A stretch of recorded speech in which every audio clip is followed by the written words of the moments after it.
This is California Governor Gavin Newsom talking with Brian Tyler Cohen, putting all Californians on notice that we have to be careful thinking about what happened in Minnesota won't happen here. I live in California, and as much as I don't love him as a governor, nor am I excited for him to run for president, I think when it comes to this point, we should definitely heed his warning. Let's listen. We're doing everything differently now with a recognition how precious and profound this moment is. We can lose this republic. This guy is not screwing around. Let me highlight that.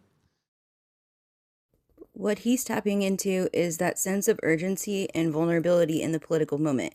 When someone says, we can lose this republic, they're invoking that historical weight that democracy is fragile and needs active defense.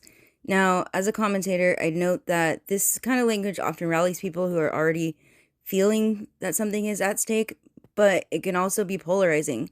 We have to ask, what actions does this call for? What does protecting the republic mean in concrete terms? The key is to channel all that passion into constructive dialogue, or you risk deepening division. So the real question is, what specific democratic norms or institution does he really think are threatened? Let's listen.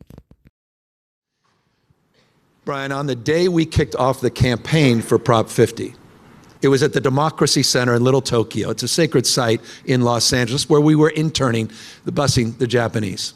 It's a sacred site. I underscore that because we had about 1,000 people at a rally, 2 U.S. senators, we had a dozen members of Congress, clergy, civil rights leaders to kick it off. And we looked outside. People were having a difficult time getting in. We're like, what's going on? They said, well, there's a bunch of masked men outside.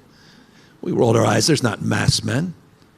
There was one exception, a guy dressed up, I kid you not, as if he just came off the Burbank lot, Warner Brothers, in 1930s garb, including the haircut, guy named Bovino, Gregory Bovino, was out there with his private police force.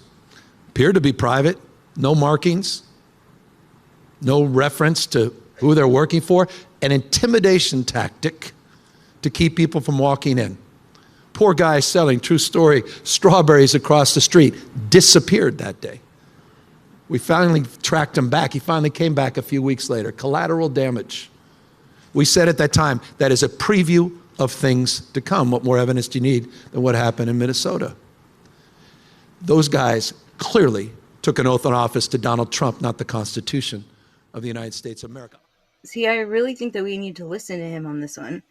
I mean, what's better, being prepared for something like that to happen or being taken by surprise and just being totally screwed? I think we should listen to the people of Minnesota and do what they did and come together, which is kind of hard for me to picture. But I mean, if we're being attacked, we should be able to come together as a state and fight off that type of attack.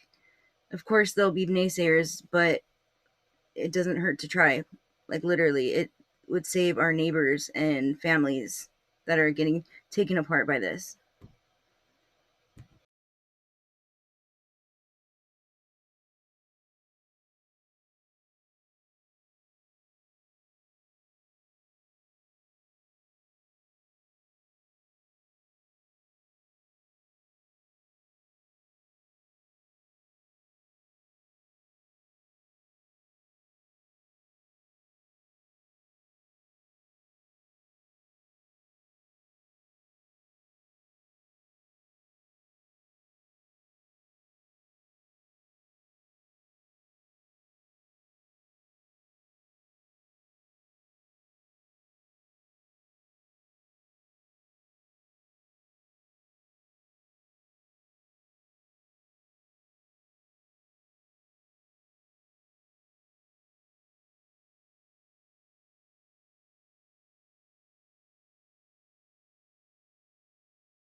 So you mentioned that that was a preview of things to come, and you repeated that line, and I think that that line is important to have repeated. Do you think that that's gotten through to everybody else in the Democratic Party? Because, you know, you also mentioned at the top that it is very of the Democratic Party to write an op-ed in the New York Times. I said to write a strongly worded letter, and that feels like the Democratic Party that I've always known. This idea that, you know, as long as we just kind of expect democracy to work or confer some degree of goodwill to the other side, that maybe it'll be reciprocated. Do you think that the gravity of this moment has gotten through to the rest of the party? Because not every governor in this country is going to be you or Maura Healey, you know? We should be so lucky, but they're not. And so do you think it's gotten through?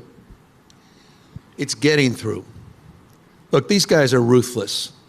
We're trying to, again, win arguments. They're consolidating power. You know, enough. And the asymmetry is real. These propaganda networks, the primetime lineup at Fox, I'll just remind you, you know this, that Laura Ingraham herself is a partner in a business deal with Donald Trump Jr. I mean, it's Pravda. What's happening in Sinclair, One American News, Newsmax, the asymmetry in terms of their ability to flood the zone and communicate is extraordinary. And so again, for things to change, I'll keep saying it, we have to change. It's not what happens to us, it's how we respond to what happens to it. And so we need to change our tactics, and you're seeing it. We saw JB he did a remarkable job. We were just with him in Chicago in response to what happened, again, in the preview of what was to come in Chicago after what happened in DC. And of course, you saw the same with Governor Walz. And I never thought, I'll tell you again, never thought I'd get a call like this. Just a few months ago, I get a call from Walz, and I'm like, how you doing, pal? He's like, hey, I thought it would be you first, he tells me. But it's me. I could use a little help. I said, whatever you need. He goes, for my legal defense fund. A sitting governor calling another governor, quite literally, to raise money because he's under criminal indictment by Donald Trump.